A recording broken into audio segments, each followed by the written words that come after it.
Try this with me. Say this sentence out loud. Did you say we are literally out of ideas?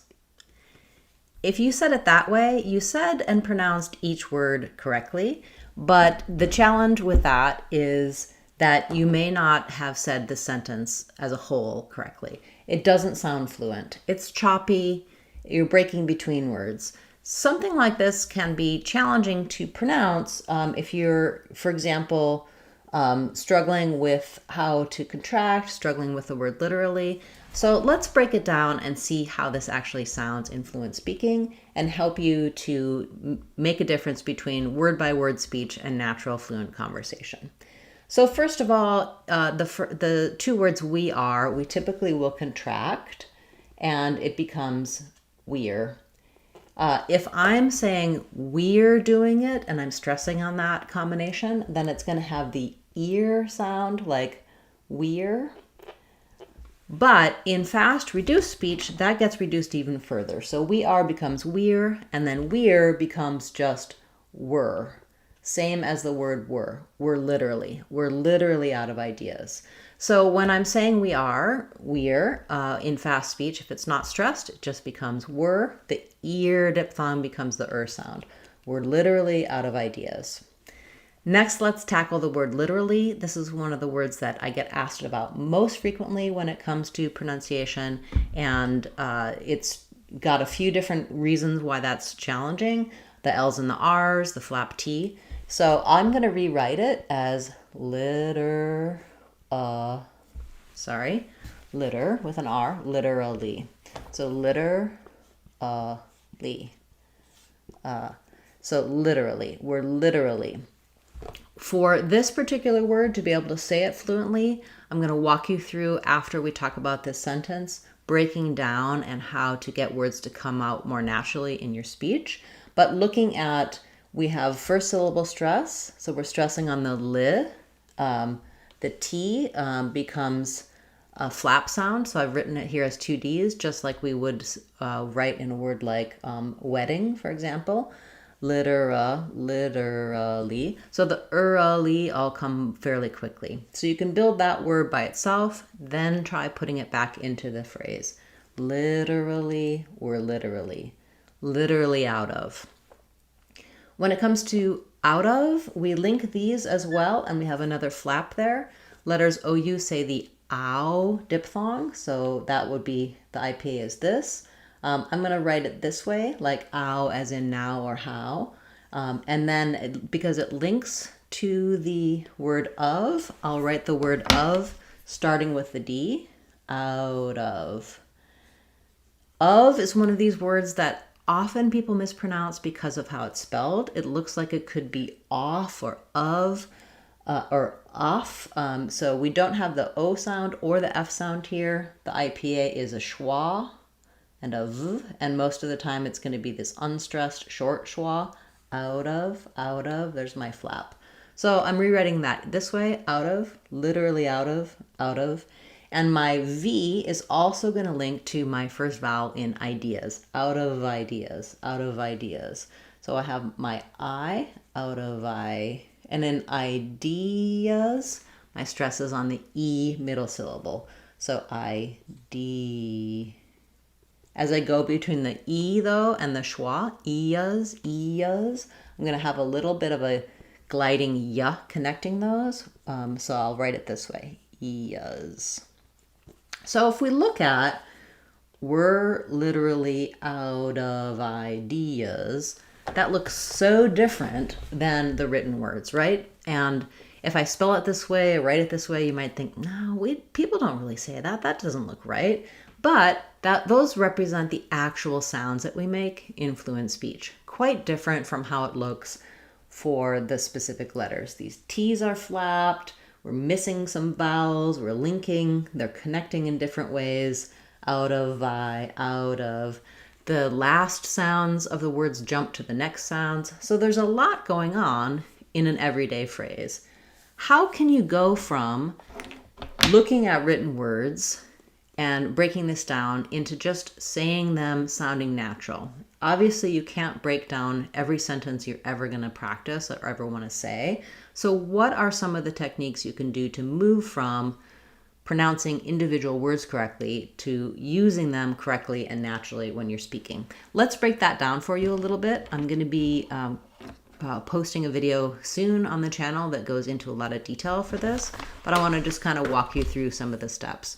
So first of all, to move from written to spoken, you have to have knowledge, right? You have to know what's different. So how do we know what's different? We'll talk about those in a moment. So first you have to know what's different. So today you learned a little bit about some of these words. Secondly, you have to be able to say and pronounce them correctly. So you have to be able to do it at the right level. So working from the sound to the word to the sentence is all important. And then thirdly, when you're practicing and just working on a single word, you have to be able to, you're doing it very deliberately and very focused, but you have to be able to get it to be just automatic. When I speak, I can't be thinking about, oh, I'll put my tongue here, or this vowel's happening in this word. There's no way that anybody can do that or manage that. If you had to have all of these details in your mind as you're speaking, that's too much to manage. It's going to come out the old way. Whatever patterns you had before will still come out. So I need to be able to practice in a way to get things to be automatic. The brain thinks of what it wants to say, it sends the signals down to the mouth, and then the mouth just executes it. It's the same as any other kind of motor pattern. If you think about, say, brushing your teeth, you're not thinking about engage this muscle, move these fingers this way, I need to move my wrist, I need to stabilize here. You might be thinking about that and learning those things if you had some kind of disability that prevented you from just naturally brushing your teeth, or if you're trying to change. Say you had a pattern of just brushing like this and the dentist told you to brush up and down or to make little circles, then you needed to learn and change that patterning. You have to be very deliberate and think about it. Otherwise, you can go upstairs when it's bedtime or after a meal, brush your teeth, and you didn't think one bit about how you moved your muscles or what steps you took to brush your teeth. You just do it automatically. It's the same with speech. When we're talking, it just comes out however our patterns are established. And your speaking patterns get established in your first language when you're a kid, when you first learn to talk. It's not easy. Little kids take a long time to develop language. They have to practice, they have to try things, they have to use their ear. But when you come to a second language, you have to go through that process again. And so moving from deliberate to automatic is a key part in being able to move from choppy, broken, maybe correctly pronounced words, but not fluent speech. So how do we tackle these three elements? First of all, to learn and know what needs to change, you can watch my videos, you can listen to American speakers, you can keep track of words that you have challenges with. So there's a lot of resources to gain the knowledge. Another thing I'll recommend is my Smart app, because it will also tell you and analyze your speech, and it's going to tell you which things are different and help you know and understand what your patterns are and how they differ from fluent speaking patterns and American accent. So you need some resources. So I do try to provide many free resources here on the channel, on my website, speechmodification.com, but I also recommend using my app to get specific details on your speech and what happens. Then you need to practice at various levels. So if we're just taking the word literally, for example, we have to be able to say the sounds in this word. It has the l sound, it has the flap, it has the r sounds. So we have phonemes or sounds in a word, then those get put into syllables, and then syllables come together to form words. Then from words, we go to phrases.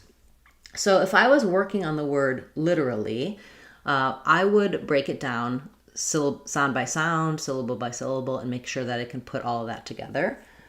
I'm going to move then from the word to something very simple, just to 2 words. Because maybe I've practiced literally many, many times. I've got it mastered. I look at that word, I can say literally, it sounds smooth, it sounds natural. I go to speak, try to say we're literally out of ideas, and I immediately go back to my old way of literally, or I stumble, I can't do it smoothly. So I need to build that up very slowly and get that motor pattern, again, to become more that automatic rather than deliberate. To do that, I might say one word first and then literally. I literally, you literally, she literally, we're literally, etc., etc. I'm trying to put something before my target because as soon as I start somewhere else, the literally has to come out correctly and automatically. And I can work my way through that. Then I'm going to do 2 words with literally first. Literally yesterday, literally tomorrow, literally blue, literally red, just so that I can go from literally into another word and maintain my correct pronunciation. So there's 2 different steps with 2-word practice. Then I'm going to do some short phrases. It's literally wet, it's literally dry, something before and after the word. So I went from word, 2 words, to even just 3 words or a few more. And again, this is if I'm writing them out and practicing them, I'm looking at, I know what I'm going to say, I'm just working on the mechanics of it.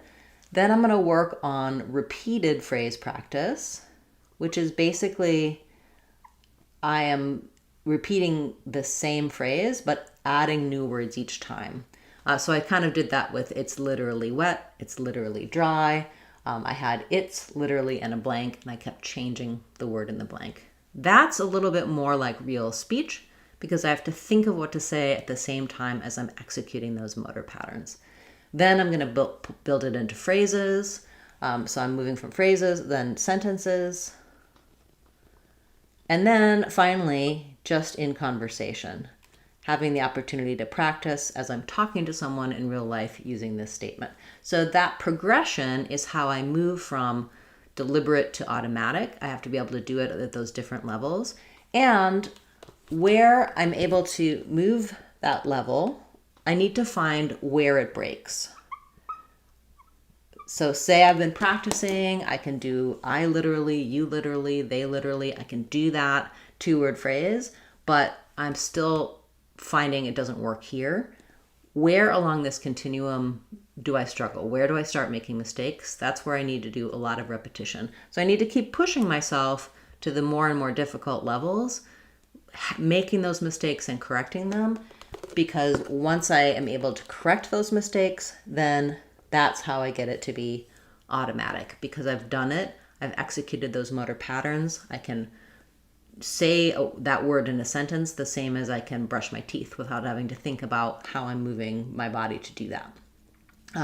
How do I know where that level breaks? I can walk through those. I can build out and write out some information on that. That's something that my online courses on speech modification will help you do. My videos here on the channel help you do. I have a lot of things on my podcast for repeated phrase practice to help you kind of with the level and becoming automatic. And then again, my app is going to walk you through and direct and specify practice for you right at that right level where the mistakes are happening. It's going to keep giving you that next challenge as you're able to do that correctly. It's going to build your skills for your goals on particular words, on fluent speaking, on particular accent patterns that it taught you that you have. And then, of course, when we're coming to trying to make it more automatic, we're doing repetition at that level that's challenging for us, and we're continuing to build those skills. And how do I know if I'm getting it and where I'm making mistakes? Again, the app has dedicated listening and specific feedback for you. So generally speaking, of course, as I mentioned at the beginning, we're not going to be able to do this for every single word, every single sentence we're ever going to want to say. But if we're able to do it for the sounds and the patterns that happen repeatedly in common words, which is how my teaching and my Smart American Accent training is designed, that's going to then generalize to any word you want to say. If I master this flap T, if I master the sound in common everyday words, and I walk through this process of getting that to just come out with the correct fluent American English pattern, it's going to translate over into all the different places that I need to use it. And it's going to really have a positive effect on my speaking. So one sentence, not an easy sentence, but we learned a lot about not only correcting that sentence, but how you can move to more fluent speaking in any context. So welcome everyone. It's nice to see you here this morning. Thank you for bearing with me for the first lesson, the first part of class. Please feel free to put your questions in the chat at any time. We can talk about how to pronounce words. We can talk about anything that's affecting your speaking in English, and I'll turn to your questions now.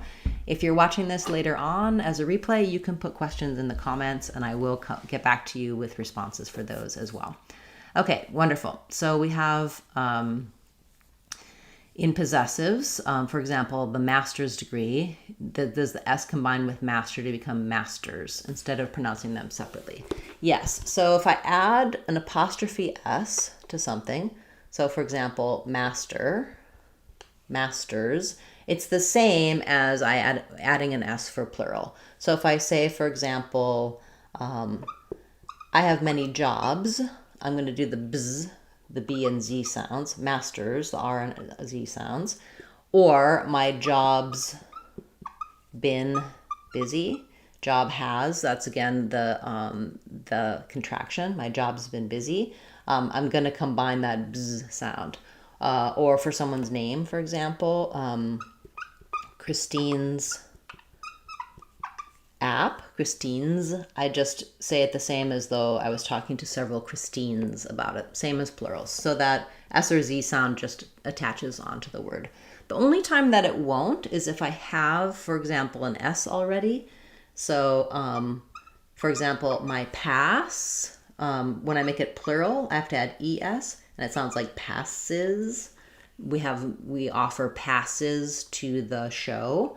If I'm saying my passes color is, then it's going to do the same thing. When I have an S or a Z here, or an SH sound, when I add the possessive, it's just going to add a syllable, passes. So if it's anything other than, I think the sounds basically are the S, the Z, the CH, and the SH.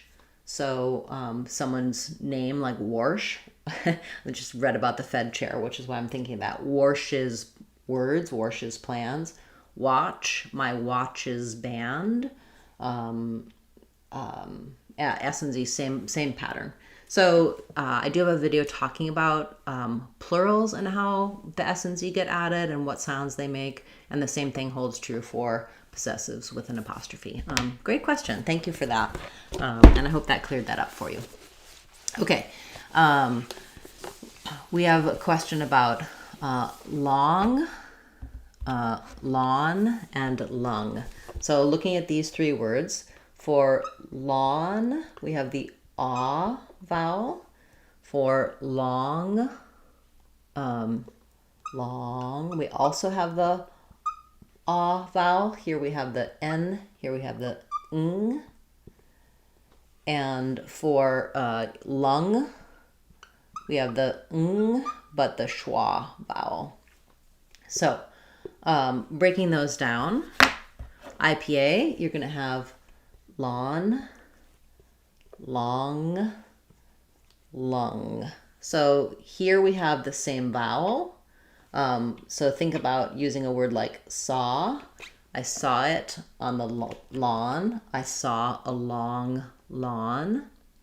And then for here, you can have the vowel. So someone's lung, some lungs, you're going to have the sound.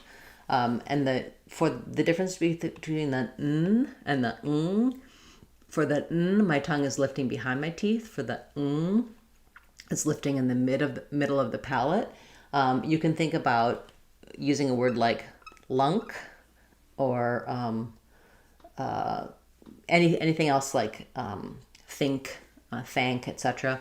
The K sound is going to be made in the same place that the NG sound is made. I do have some videos talking about that N and NG contrast, also the ah and the contrasts here on the channel as well. After class, I'll put some links in the description for you to get more details on those particular sounds. But thank you for that question, and I hope that cleared those words up for you. And nice to see you here again this Saturday. Okay, we have a question about Brazil and Brazilian. So in English, we say Brazil, not the same as they say in Brazil. Brasil, I think this is probably how they say it in Portuguese. Maybe a little bit different on the L. But in English, Brazil, second syllable stress. We have a schwa for letter A. And then the letter I says the I sound, like in it or little. So it sounds like Brazil. Brazil. So Brazil is no longer in the has been eliminated in the World Cup. Okay, very good. Okay, and we have a question. Oh, and moving on to Brazilian, it's still stressed on the zil. One L there, I think, not two. Brazilian sounds like bra, zil, yun. So we don't do en, Brazilian. The letter I just is kind of a y sound, Brazilian. So Brazil and the Brazilian is from Brazil. Yeah, very good words. Thank you. For other names, country names, brand names, etc., I do have a playlist here on the channel to help you with names. That's definitely something that can be hard to know, especially if it's spoken in a different way, in a different language, and how we actually say that in English. Okay. We have a question about how to pronounce not necessary. Necessary. So the main stress in this phrase is going to be on the ne syllable. It's not necessary. Not is going to have the ah vowel, like father. So you might write it as AH. And then for necessary, we have the letter E says the S sound. Letter C says the S sound. This second letter E is going to be unreduced. It's going to be unstressed, so it'll be more of a reduced schwa sound instead of an F for that E. Another S sound, and then letters AR say the air diphthong in necessary. Letter Y says the E sound. So not necessary.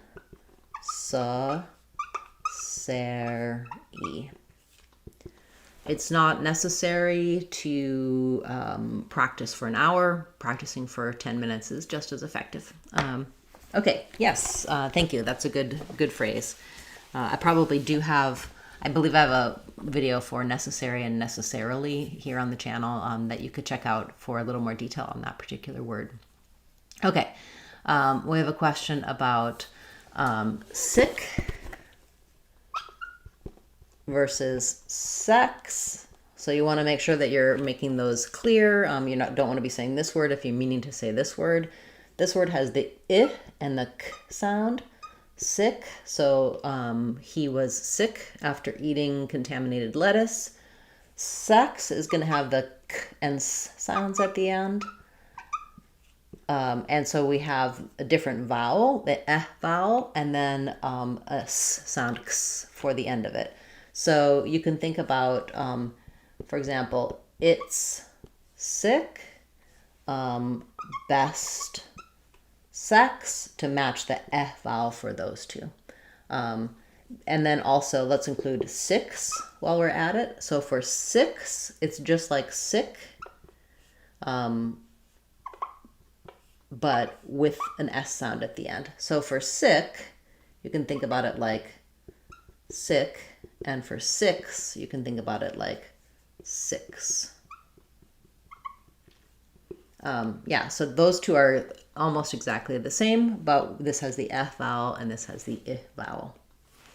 Good. All right, thank you. That's definitely one that you want to be able to be, you don't want to make any mistakes there in those kind of everyday words. Okay. We have a question about how to pronounce chicken and book. Got some great words today, guys. Thank you. So for chicken, first syllable stress, and in the American accent, chicken, we're really going to reduce and have a schwa or almost no vowel there. So you can think about it as having the ch sound. Oh, so that would be, IPA would be chicken. And I would say you can either use an I or an here, chicken or chicken. I think that I tend to use kind of the same I vowel in both, so chicken. And actually you might see it written this way in, I think some of the vegetarian chicken writes it as chicken like that. So to differentiate that it doesn't have meat, chicken. And then your other word was book. So if there was a chicken in our book, the book has the lax vowel. So watch out for, you don't want the tense not boo, not book, but book. The tongue's a little lower in the back. The lips are not quite as pursed. It's the same as good and look, or it should be a good book, or they're pushing the book. That can help you with that vowel. And of course, you can get more help for that vowel here on the channel. Also in our Smart American Accent Sounds of English course, it's going to walk you through all of the different vowel sounds, how they're spelled. And as I mentioned earlier, if you're really still struggling with some of these sounds and patterns or knowing whether or not you're getting it correct, my Smart app is really going to help you, because you can say the words in your accent, say the words the way you pronounce them at whatever level, word, sentence, etc. And the app is going to give you feedback on if you're getting that correct or not, and give you a tailored lesson to help you build those patterns for those particular words, and then also other words that will have those same sounds where you might also be making errors. Thank you. Those were good words. Okay. We have a question about Adventist or Adventist. So I think you can do Adventist or Adventist, Seventh-day Adventists, Seventh-day Adventists. I'm pretty sure both syllable stress patterns are correct. If I'm saying it the first way with first syllable stress, I'm going to have the a vowel, Adventist, which is going to sound like a clear ad. And then because I'm stressing on the first syllable, my ven syllable is going to be more like vin, or just even vin, Adventist. If I'm saying Adventist, then I'm going to lose that clear a. It's going to be much shorter and more almost like an I sound, id or adventist. And that would have second syllable stress. My E then would be clear, Adventist. Maybe if you asked a Seventh-day Adventist or Adventist which one is correct, they would have an opinion. Let's just check in Merriam-Webster because I want to confirm. I've heard both, and I think but that could be people making an error on one or the other pronunciation, so we're going to look it up. Another thing that, again, this is where I need to make sure I have the correct knowledge. If we're talking about having knowledge and then practice how to develop that, using resources like dictionaries and online dictionaries is really useful for that, and being comfortable with looking something up. So this is saying Adventism. So this is saying stress on Advent. But that's for the word Advent, not Adventist. Adventism. So it's saying both, Adventist or Adventist, for the adjective or the noun. Good to know. A little bit confusing because there's two correct pronunciations, Adventist or Adventist. Thanks for bringing that up. I'm glad we were able to clear that up, and I always like the chance to look something up in the dictionary. I always find that fun. Okay. We have a question about the word Let's see, the word disease. If I miss yours, I'll try to make sure that I come back. I see that I'm getting a little out of order here, and I may not get to your second and third words depending on how many requests that we get. So just be patient with me as I'm going through. So we have a question about the word, how to pronounce disease. So we have two Z sounds in disease, and the stress is on the second syllable Z's. So it sounds like disease. I'll think of that first letter I as being the lax I sound, short and reduced vowel. And then second is the stressed tense E sound, disease. So this disease has been causing a lot of trouble in the country right now from contaminated lettuce, disease. Yeah, very good. Okay, and then we had a question about recognize and recognizable. So in recognize, we have first syllable stress, recognize, and it sounds like recognize. So the letter E says the vowel, rec. Then letter O, even though we have words like cognizant, where that's going to be a clear vowel, and recognize, it's an unstressed sound, and then this G in recognize is not going to be let out, so it's not recognize, no strong G there. I'm going to block the air, ugnize, and then I'm going to release right into the N. The E makes the I say its name, so of the I diphthong there, and a Z sound at the end. So yeah, I'm writing the IPA twice here. So I want to think about it like nice. So here you're going to have schwa, and G is going to be shown, recognize. I didn't recognize him after so much time had passed. And then when we're talking about your second word, which was recognize and, maybe you deleted. No, sorry, I'm losing track in the chat here. Recognizable. So recognizable. You're just going to have, this is now going to be unstressed, so I'll change to nigh is now going to be stressed. Nigh, and then we have zable, syllabic L there at the end. So recognize, recognizable. He was no longer recognizable once he changed his facial hair. Yeah, okay, good. Nice words. Thank you. It took me a little while to get to your request. I got lost in the shuffle. Okay. We have a question about the word connoisseur. So I'm going to just refer you to my video for connoisseur. You can either say sour or sir at the end, connoisseur or connoisseur, and I'll put a link to that video in the description after class, and you can get a little more help for that. Okay, we have a question about latrine. So we're stressing on latrine, on the trine syllable in latrine. So we have a schwa, an sound for the first syllable, and then the I says the E in this word, doesn't follow the rule of I says its name, so it's not latrine, but latrine. Because we're stressing on this second syllable, the T does come out, so not ladrine, but latrine. We do have a burst of air there, so trine, like in the word tree.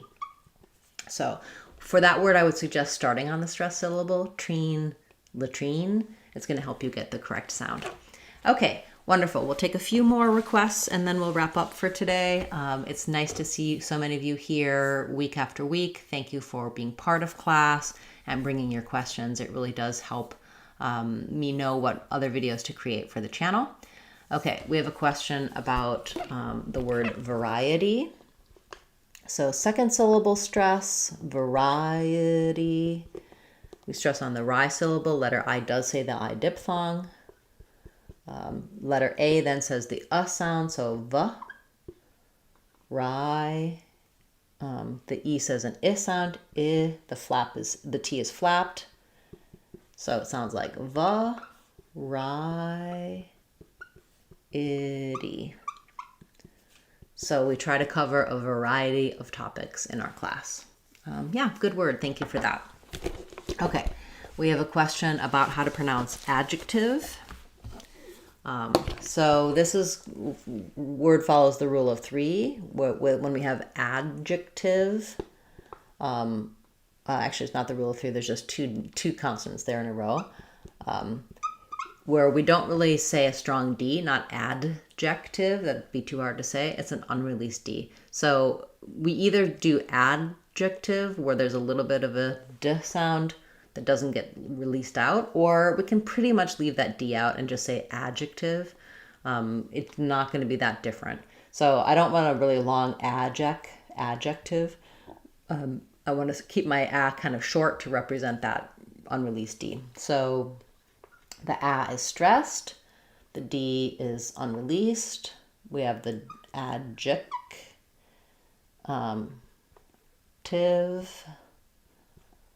Adjective. Yeah, because we have the kt blend there, we do say that true T, so it doesn't get flapped or unreleased. So think about it like adjective.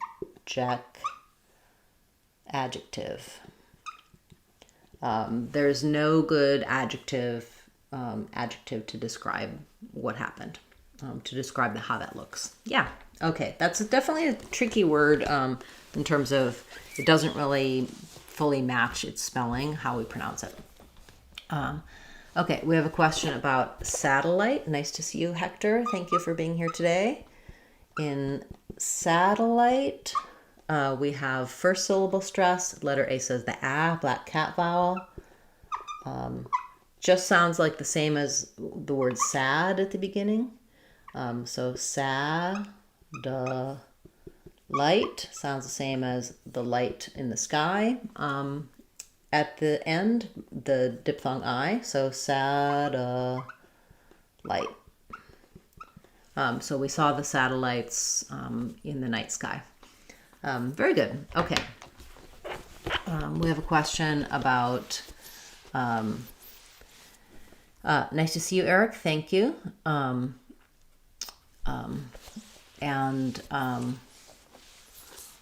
We have a question. He has a question about Reese's. So the brand. So I always learned it as Reese's. That's how we said it where I grew up. Some people say it as Reese's. So if it followed the rules, it would be Reese's, because we have Reese, the name Reese, and then when we add a possessive, it just becomes Reese's, like Reese's. Reese's Pieces is the name of it. But I think when we say this by itself, some native speakers, myself included, would say it as Reese's. Where we do a little bit of matching of that second vowel. So the grammar and patterns of English argue for this one, Reese's. The assimilation of doing two similar sounds argues for Reese's. But if you think about the word pieces, it has the same pattern of the S sound and then the additional S added with a syllable, and that one sounds like pieces. So really, we should say Reese's the same as we do pieces, but some people do say Reese's. So you're going to hear both, and you're going to hear an argument from people who have a strong opinion about one or the other. Yeah, okay. So sorry I can't give you a conclusive answer, but that's just true about some words. They have more than one correct pronunciation. And they may have had an original pronunciation and it changed, or languages and pronunciation rules come from use rather than they can start one way, words start one way and then they change over time. Okay, we have a question about understanding speakers, whether or not, if you understand native speakers well when they speak, does that mean your English is good? It means your listening is good, your comprehension is good. It doesn't necessarily mean your speaking is going to be good. So our listening skills are always a little bit better than our speaking skills. Sometimes that gap is really big. Sometimes the gap is very small. So yes, it's a good sign if you can understand native speakers well. And if you but sometimes you have more skills in listening and understanding than in speaking. So I can't tell you about your speaking skills unless I hear you and you speak to me, but it's always good. The better your listening skills, the better chance you have of having good overall English skills. Good question. Okay. We have a question about the word massage. So there's two ways that native speakers pronounce this word. And the difference falls at the end. Some say massage and some say massage with a j sound. I personally say it with the j sound, so I'll say it like massage, closer to the French j. But it's not wrong to say it as massage with the j sound. The difference there is we have second syllable stress in both. We have the sound for both. And then the letter A says ah in both. So the pronunciation, the only difference is for massage, you just have the j sound. For massage, you would have the j sound. So this is the same as in the word garage. Some native speakers will say it as j, garage, and some people will say garage, j. Both are correct. Yeah, good word. Thank you for that. Okay. We have the question about the word diagnosis and diagnose. So diagnose. We have the S sound, even though it looks like the word nose. We have the S sound at the end, and we're stressing on that last syllable, nose. So we have a clear no, O diphthong. And then the first letter I has secondary stress, so it's also a diphthong, die. And then in between, diag, this is a very reduced vowel. You're going to have a little bit of a schwa there. And then the g sound is going to be unreleased. So it sounds like die, ig, nose. So they didn't diagnose him until it was too late. And then diagnose, what was the other question? Diagnosis. Same idea, but we just add an is at the end. So diagnosis. You can think about it as ending in sis. No diagnosis. I hope they are able to find a diagnosis for your issue. Very good. Good words. Okay, I do have a medical words playlist. I might have a video for that on my medical words playlist.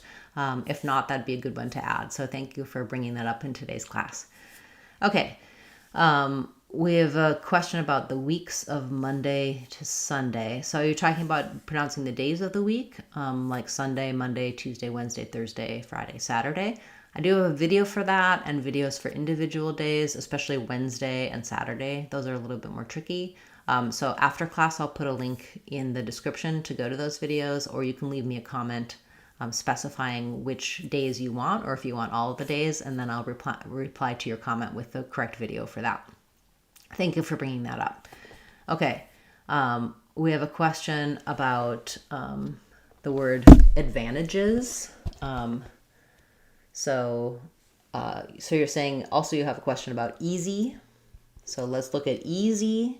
First syllable stress, tense E vowel, and then this letter S says the Z sound, and then we have another tense E vowel, but it's shorter. So it's going to be like a long E and then a shorter Z.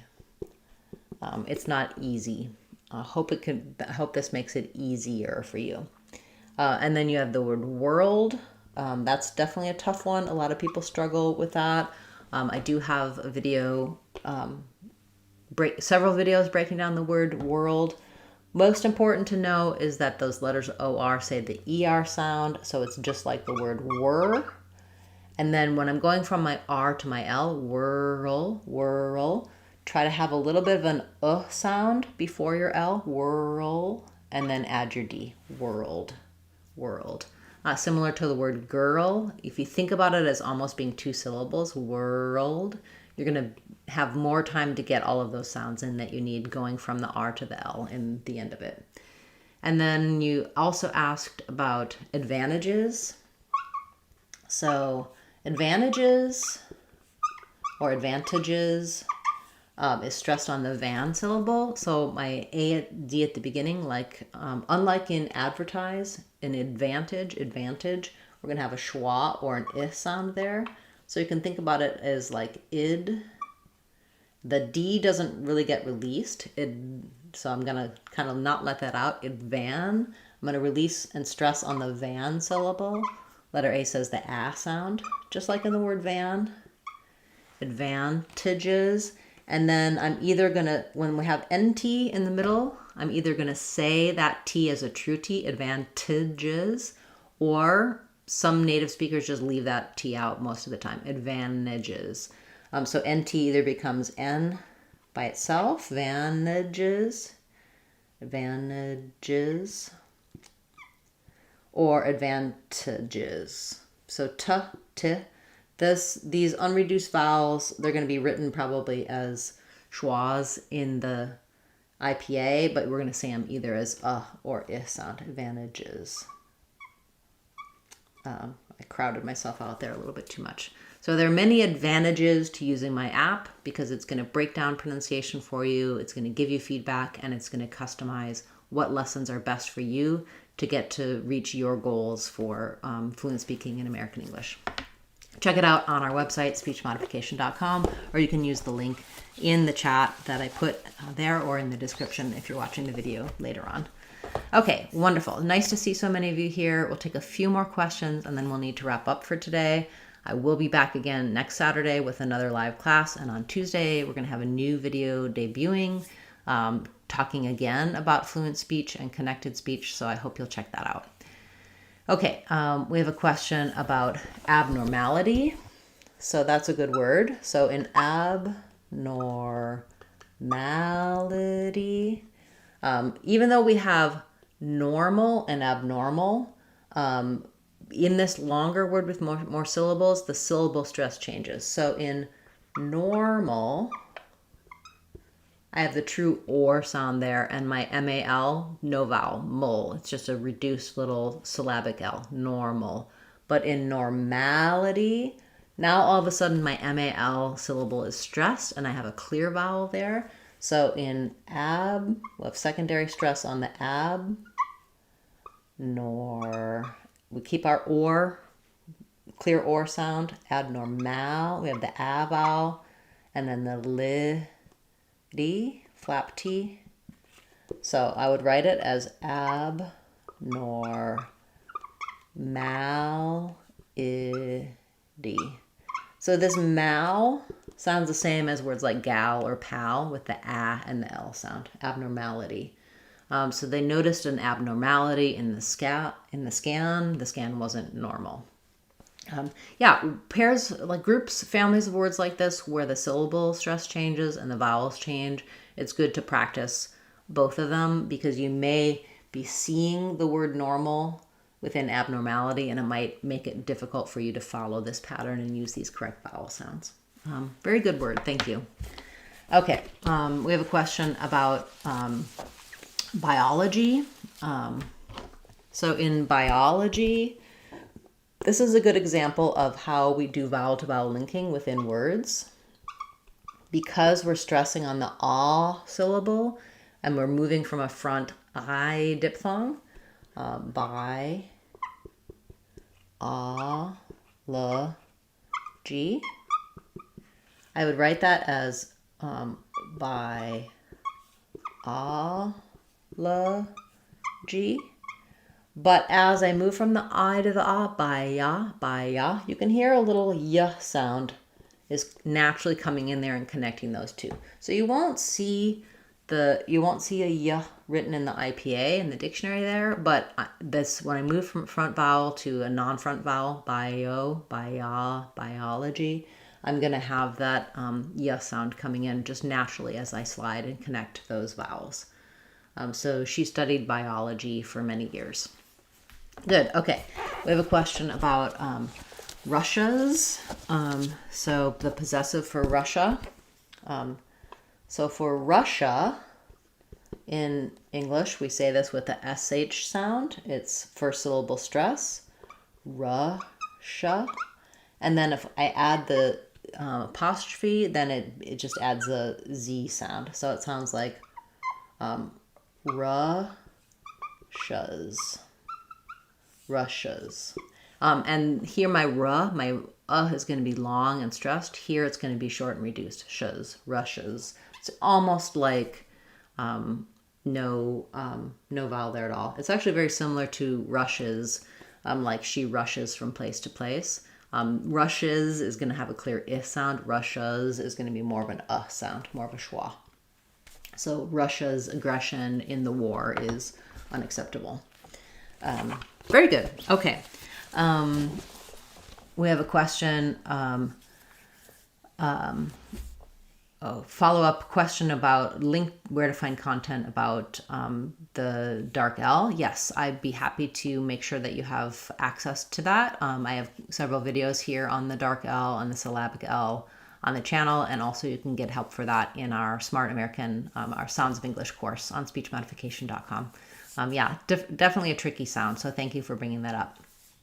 Okay, we have a question about telephone and television. So tele, so you want to say that, you find that you say that more like telly, and you want to change it to tele.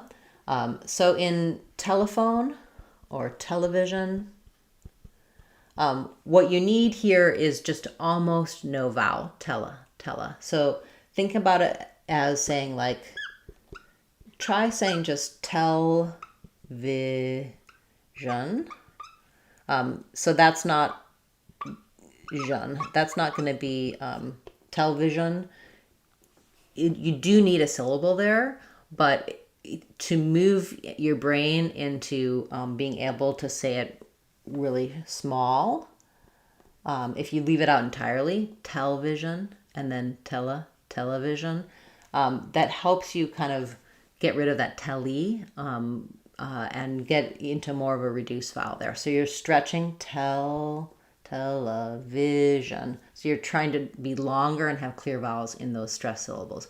Often when you're trying to get a schwa to happen in a word, just focusing on the clear vowels is more helpful than trying to focus on that, because as soon as your brain is drawn to that particular letter, you're thinking in the E sound. Television. Also, you could start with vision and then add the tele. Vision, television. Vision, television. So that's going to help you keep that sound more reduced. Phone, telephone. Same idea. Telephone. Or you can even just do telephone. It almost sounds like I said that sound, right? When I said telephone. That's how short that can be. It's almost like it's not even there. I hope that helps you. That's a good question, and definitely a technique that I would try out for that issue that you're having. Okay. Yes. I see that I skipped. You say that I skipped your word. Let me go back and see if I can try to find it. Testo 99. My apologies for that. I get a little bit behind sometimes. Maybe you could add it in again if you're still here, because I'm not seeing it. Testo 99's word was, I'm not seeing it. Sorry. Can you please write it again? I did not intentionally skip your word, but for some reason it's not showing up in my chat. Okay. I do try to get to at least one of everyone's words, and sometimes I can't. I don't have time for your second and third words. We are almost out of time today, but I really do try to answer as many questions as I can, and I hate it if I accidentally miss your word. So please repeat yours for me, and I can answer it. Okay, we have a question about planet. Difficulty making that nasal sound correctly. So in planet, just focus on maybe doing that n sound at the start of words. So a word like no or net or knit is even better, because in planet, knit, it's kind of more that sound at the end of it.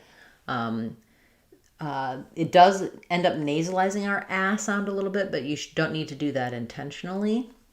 It should just happen as I'm lifting for the ah and I'm getting ready to do the n, plan.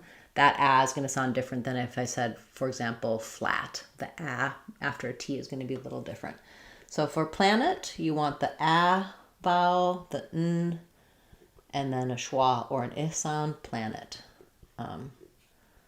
You can also think about, it's going to sound like we didn't plan it. We didn't plan that. We didn't plan it. Same as this for planet. And for blanket, that nasal sound is actually going to be an ang. It's going to be an ng sound, because in a word like blank or blanket, when we have the n followed by the k, it's actually an ng and k sound. Blanket. So there your ah sound sounds even more nasal. Try just saying blank or ank, and hopefully that will help you. So yeah, definitely a little bit challenging. Maybe hearing me and practicing kind of breaking down parts of the word will help you with those nasals. Yeah, let me know if that helped you, or if you need a little bit more detail on that. Okay.